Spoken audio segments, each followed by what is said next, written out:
Peggy 32. Alors bonjour, cette vidéo est en partenariat avec NordVPN. Non, je rigole. Bon. Alors aujourd'hui, on va parler un petit peu, pour toi qui dors au fond de ta grotte, est-ce que tu as vu ce qui s'est passé? Twitch s'est fait hacker. Waouh. Alors on a dit aux créateurs, changez votre mot de passe. Enfin bon, je me roule par terre, je rigole. Hein. Alors, on va vous donner quelques petits conseils. Quelques petits conseils en sécurité informatique. Hein. On va te donner la base de la base. Alors, NordVPN, ça sert strictement à rien. Donc, si tu as NordVPN, tu peux annuler ton abonnement. Parce que ça sert strictement à rien. Être anonyme sur Internet, c'est quasiment impossible. Voilà, je t'explique parce que, pour information pour toi, alors tu as NordVPN, la seule chose que NordVPN fait, c'est qu'il crypte toutes les données qui passent tout simplement de ta connexion jusqu'à l'autre bout. Hein. C'est le seul point positif d'avoir un VPN, c'est-à-dire que tes données sont cryptées. Généralement, elles sont cryptées en 128 bits.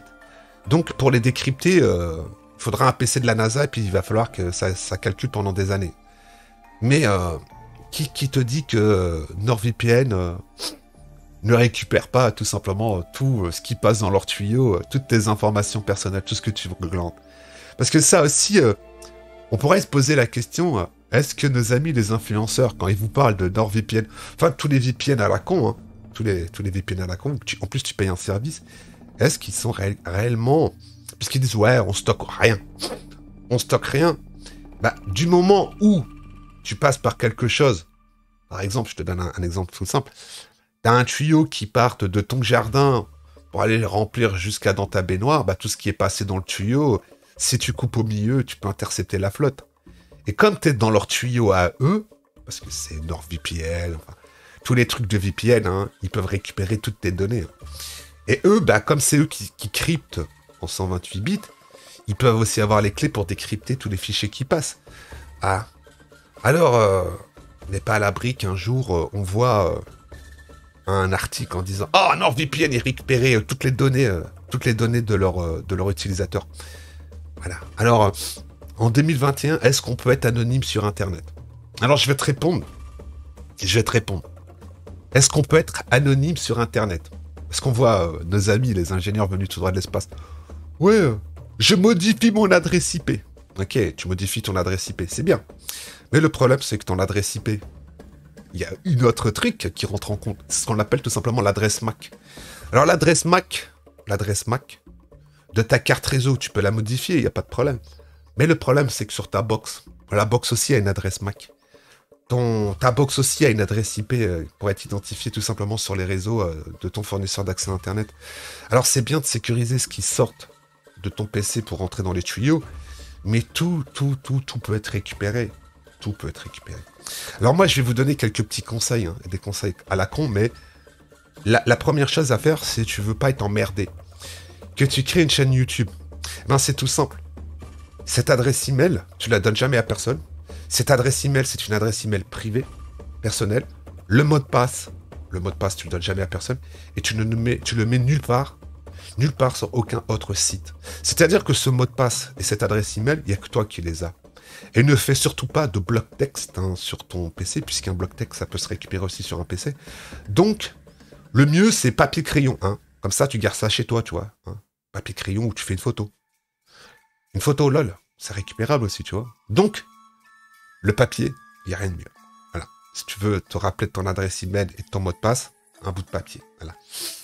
Une chose aussi toute bête, c'est que quand tu te connectes sur ton compte YouTube, Gmail, Facebook ou quoi que ce soit, ne jamais laisser tes sessions connectées. Puisque si une personne passe par là et arrive à récupérer tout simplement ce qu'on appelle le cookie de log sur ton ordinateur, c'est très facile à récupérer, hein, on peut se connecter à tous tes comptes. Même que tu as la double authentification, quoi que ce soit. Hein. Eh ouais. Parce qu'il n'y a pas besoin de double authentification quand il y a le cookie de log. Et une fois que le mec il est connecté sur ton compte, il peut changer ton mot de passe et ton adresse email de récupération de compte. Donc, c'est-à-dire, si tu as une chaîne YouTube, une chaîne Twitch, un compte Instagram ou quoi que ce soit, tu l'as dans le cul. Voilà. Moi aussi, je te conseille une chose toute bête. Si tu veux installer le Google Authentificator sur ton téléphone, installe-le sur un téléphone où il n'y a plus de carte SIM dedans et qui reste à la maison. Parce que si tu l'installes sur ton téléphone, que tu te sers tous les jours et que tu perds ton téléphone, personne n'est à l'abri de perdre son téléphone. Et bien le jour que tu veux récupérer tes comptes et que tu n'as pas les codes, parce qu'il faut garder les codes aussi. Hein. Sinon, tu as des codes de récup, mais note tout ça sur des bouts de papier. Hein. Ne gardez rien du tout sur vos PC. Rien. Rien du tout. Aucune trace bancaire ou quoi que ce soit. Ne gardez rien. Vos factures, imprimez-les et supprimez ensuite vos fichiers PDF. Ne gardez rien sur vos PC. Personne n'est à l'abri, tout simplement, de se faire niquer. Personne. Mais la meilleure sécurité, c'est vous. Hein, c'est vous. Alors, les NordVPN, tu peux oublier. Hein, tu peux oublier. Pensez à être anonyme sur Internet. C'est pas possible. Le seul moment où tu peux être éventuellement anonyme, c'est quand tu es dans un cybercafé. Hein. C'est la seule chose où tu peux être, on va dire, légit et à peu près en sécurité. Ou te connecter sur le réseau de ton voisin. Et puis, quand tu fais de la merde, c'est lui qui va tout récupérer.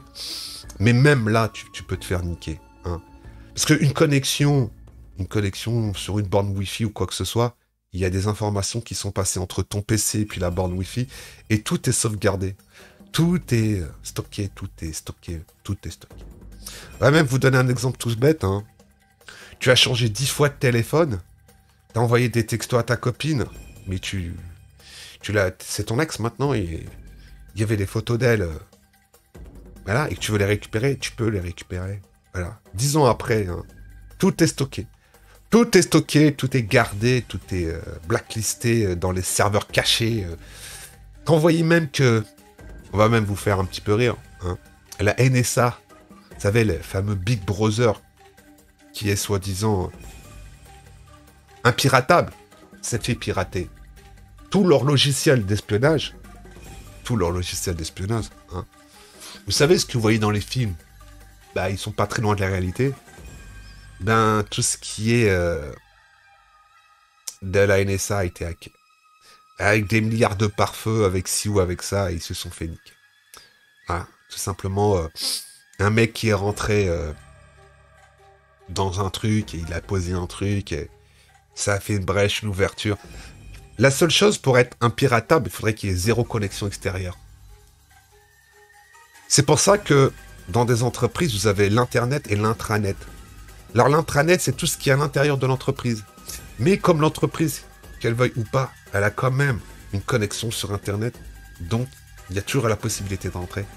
Quand vous voyez que des hackers ont hacké certaines sociétés qui travaillent dans la défense, par exemple, on va vous donner un exemple, dans un pays, on ne dira pas le nom, qui faisait de l'enrichissement de plutonium, et bien, ils ont mis des virus pour tout simplement ralentir leur développement de l'enrichissement du plutonium. Ouais. Maintenant, tout ça, c'est des guerres qu'on ne sait pas. Hein. C'est des guerres tous les jours. C'est la guerre cyber.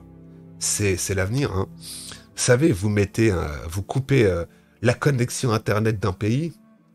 Ben, vous imaginez pas les répercussions. Imaginez-vous un truc tout bête. Pendant 3-4 jours, vous ne pouvez pas retirer de l'argent parce que les serveurs de votre banque sont niqués. Vous imaginez le pognon qu'ils perdent?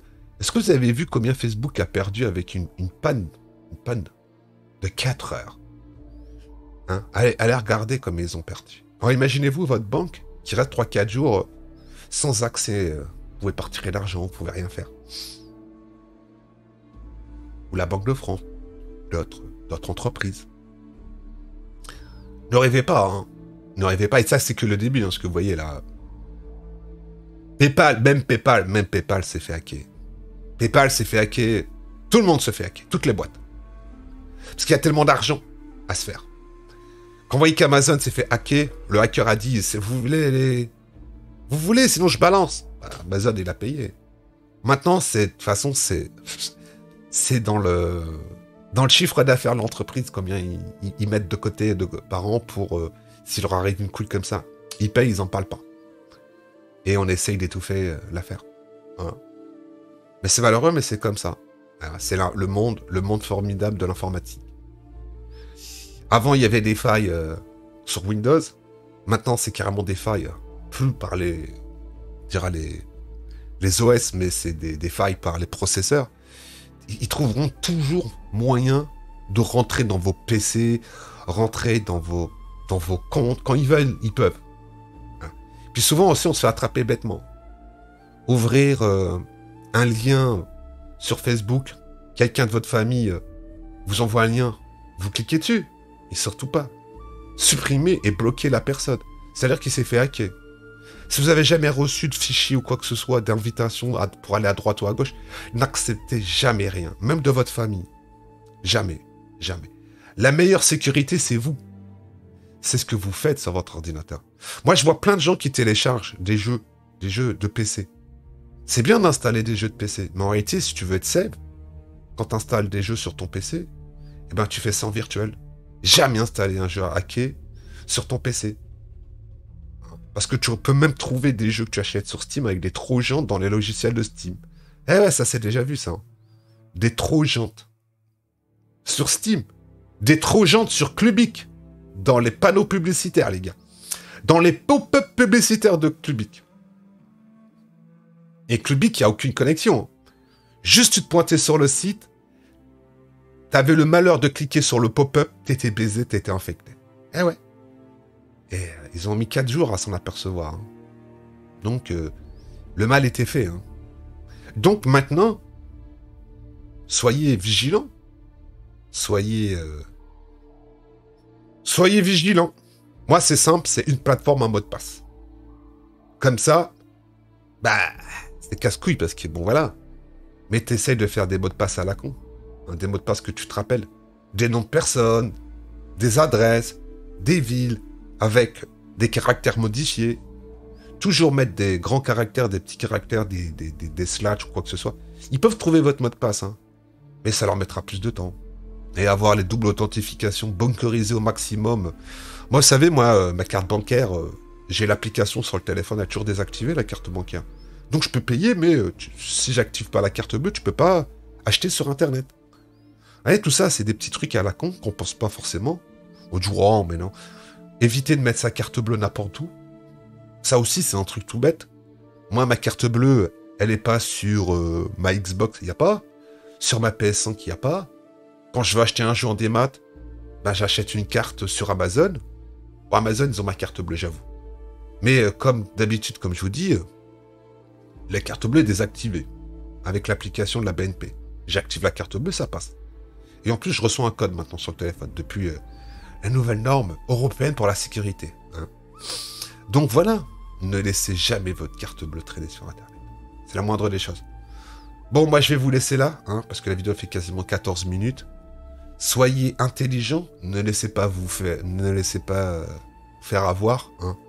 Et donc, réfléchissez bien avant de faire des conneries sur Internet. Ou quand vous voyez des trucs, c'est trop beau pour être vrai. Voilà, un truc aussi tout bête, sur PayPal, n'associez jamais votre compte bancaire à PayPal. Ne l'associez jamais. Vous-même, vous voulez acheter un truc avec PayPal, créditez votre compte PayPal, en passant par votre carte bleue, vous créditez votre compte PayPal, vous mettez, je sais pas, 100 €, ça vous coûtera 115 €, mais vous serez tranquille. S'il y a un problème, voilà quoi. Moi, mon PayPal, ma carte bleue, ni mon compte est associé à mon compte PayPal. Parce que si un mec hack mon compte PayPal, il peut me vider mon compte bancaire. C'est bête, mais voilà. On l'a vu que PayPal s'est fait niquer, donc voilà. Moi, j'ai de l'argent sur mon compte PayPal. Hein. Il y a pas mal. Eh, c'est du cash, ça reste en stock. C'est dans le portefeuille. Si j'ai besoin, je tape dedans. Voilà. Mais bon, soyez intelligents. Moi, je vais vous laisser là. Je vous souhaite une bonne fin de journée. Et je vous dis à plus tard pour de nouvelles aventures.